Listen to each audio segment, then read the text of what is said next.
Today we're talking about 10 ways to develop your intuition.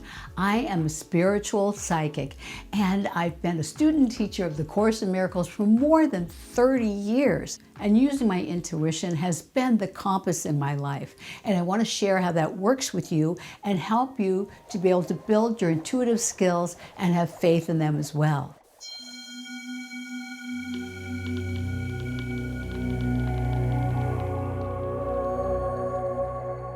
Going back to my early 20s, even before that in my teens, I always worked on building my intuition. I remember I was dating a guy in my 20s who would have me do readings for his friends on what they were like, on what they liked to do, and what their work was, and give them feedback, and they were just amazed on how that all worked. I would just intuit how I felt about them, and visions would come over me as far as in my mind, like lucid dreams. You'll find intuition to be very helpful in your life when you learn how to develop it with these 10 tips. For example, in my 30s, I had my first child at 35, and then I wanted another child. So I worked on having my second child at 37. Well, like previously, I got pregnant right away. But unfortunately, I miscarried at about 6 weeks. As you can imagine, I was devastated to lose this baby, and I wondered what the problem was.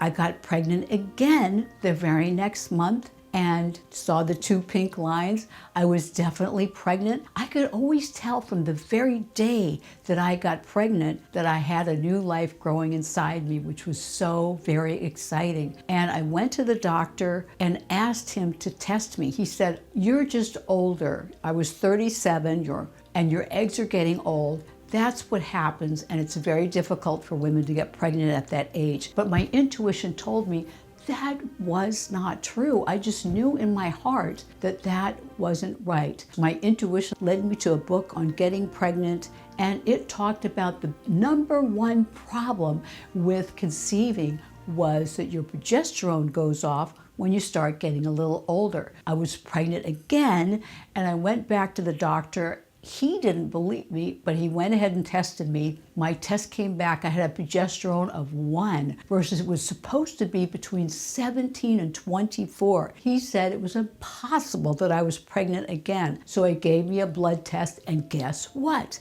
I was pregnant again. So he then proceeded to get me progesterone shots for 12 weeks, and I ended up having a wonderful, beautiful baby girl that is now in her late 20s. So you see, my intuition led me totally in the right direction and was my compass and my guide through that sorrowful issue that became one of the biggest joys of my life.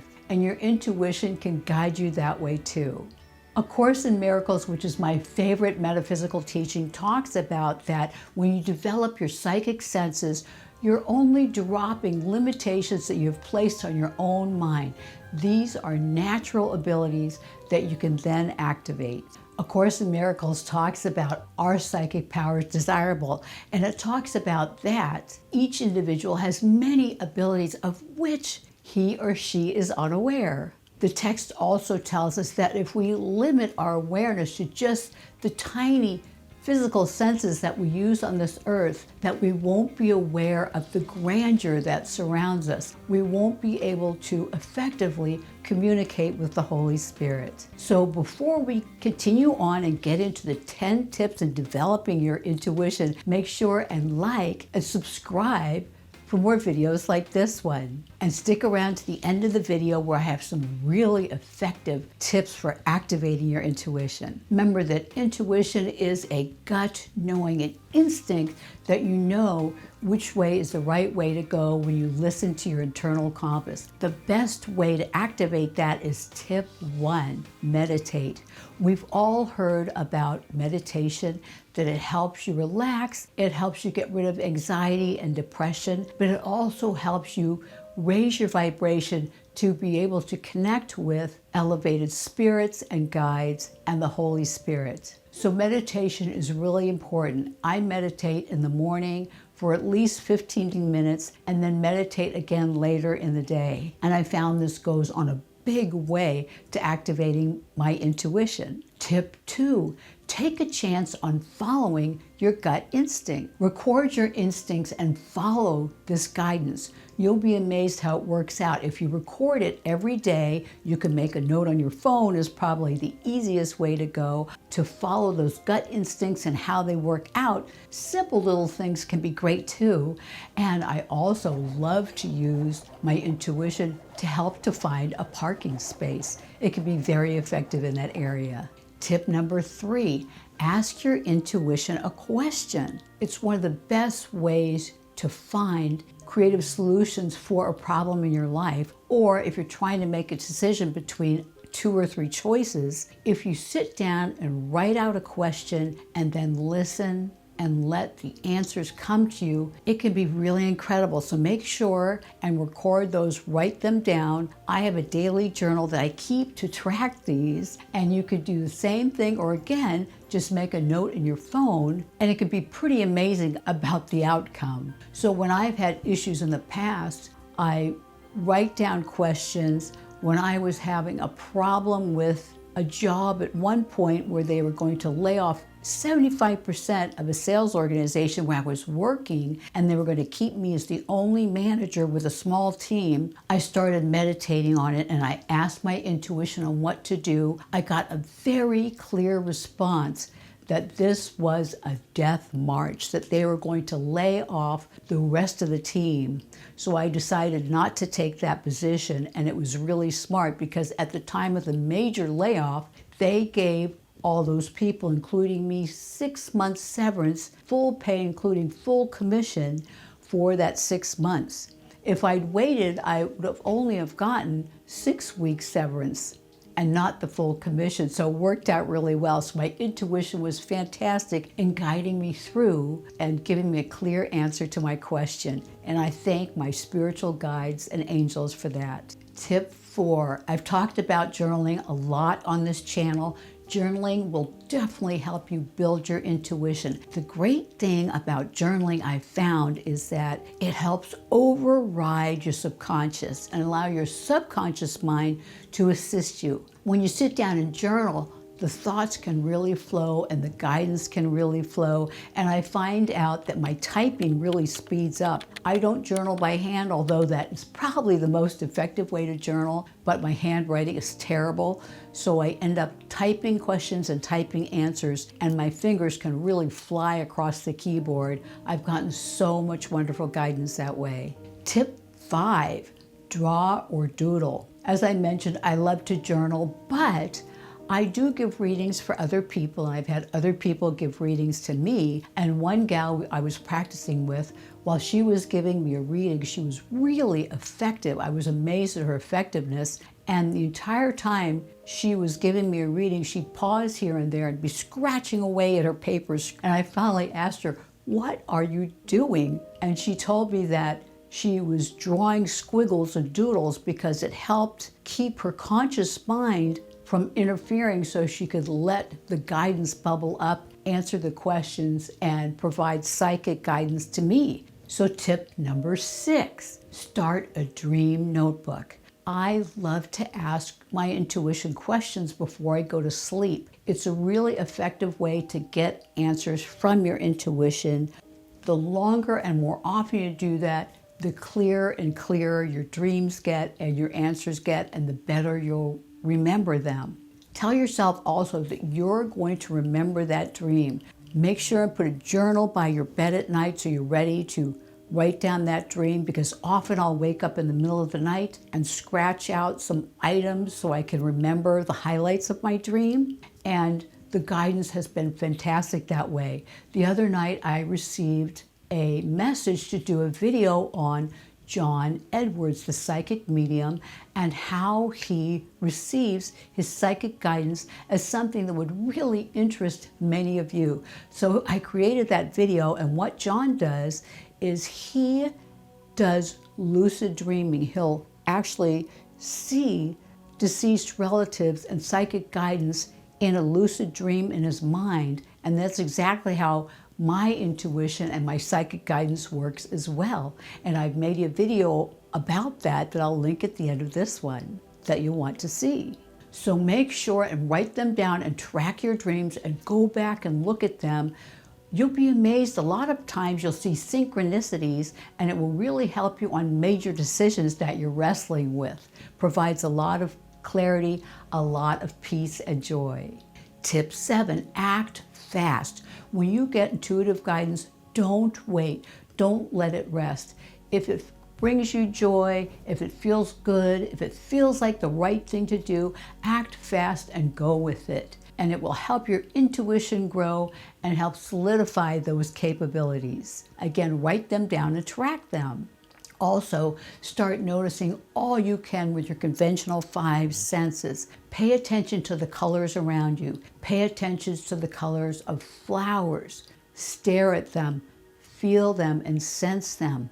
Listen more intently to sounds out there. It could be highway sounds. It can be bird sounds. I love to listen to the robins that play in our backyard, and also listen to the dogs barking, which can be fun or can be irritating at times as well. And notice intense scents.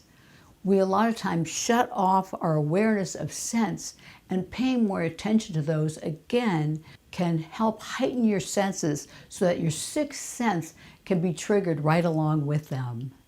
Tip 8 in building your intuition is consulting oracle cards. I have a deck of angel cards that I absolutely love. And first thing in the morning, I'll pull an angel card. And I'm really amazed. Sometimes I'll pull 3 or 4, and I'll go through periods where I'll pull the same cards over and over again. For a while there, I kept pulling a card for the Archangel Gabriel that to me helps with your communication. And I also would pull the card for Ariel, who is the angel that helps with building your psychic senses, which was very exciting for me. And you can ask a question also and get answers from these angelic oracle cards. The other thing I think is really fun to build your intuition is get those cards. They have them on Amazon, for example, that have shapes on them like squares, circles, squiggles, and you can pull a card out face down and use your intuition to guess what's on the other side of that card. Or you could practice when you're on the phone or meeting with a friend, pulling a card, not showing it to your friend, of course, and sending an image of that card to your friend as clearly as you can and see if he or she receives it. Tip 9 is testing your hunches. If you have a hunch, pay attention, write it down, because I don't know about you, I can forget them very easily. If you have a hunch, see if it turns out to be true. See how accurate it is. If you have a hunch about a new customer at work or a new issue at work, write that down too and ask your intuition to provide you guidance and solve it. If you have hunches about the future, your intuition can be an excellent guide in giving you direction about the best course for you. So write down the hunches about your future and then make sure and meditate about them. Meditate and listen intently to them for guidance. Tip 10, do a blind reading. This is really fun and really exciting, and I'd love to hear back in the comments below how that works for you. If you're struggling with a decision or multiple decisions, write them down on pieces of paper or index cards, and then turn them down, face down of course, and shuffle them, and then run your hand over each one and see what the feeling is that you get about them. You can then line them up and write down in your journal what you feel about the one to the left, the one to the middle, and the one to your right. Describe it in detail, describe your senses about it, your clairaudient hearing senses, your clairvoyant. It might bring you pictures, seeing clairvoyance, seeing visions about it. You might have a clairsentient feeling about each one of these cards. So take your time to feel and sense, let your intuition do its work about each one. And once you write that down in great detail, turn them over, record your senses, and then see if you do decide to go that direction, how it turns out, or if you decide to go against it, how that turns out. And it will help open up your life and strengthen your intuition and be able to realize your guidance. A Course in Miracles tells us that God gave us the Holy Spirit to guide us every day, and the Holy Spirit is within us, and the Holy Spirit's voice is very loud. And all day long, we're either listening to the ego, which wants us to believe that we're little, have no intuitive connection or connection with the greater realms, or listen to the Holy Spirit that believes in our intuition, in our psychic abilities, and our connection with spirituality and with God. So when we do these sorts of exercises, we can then begin to realize just how unlimited we are, how unlimited you are. Now I have a treat for you. Go here to watch our next video that I talked about on John Edwards, the famous psychic medium, and how his psychic senses work, how he is able to do such effective readings and connect with the psychic realm and deceased relatives from the other side.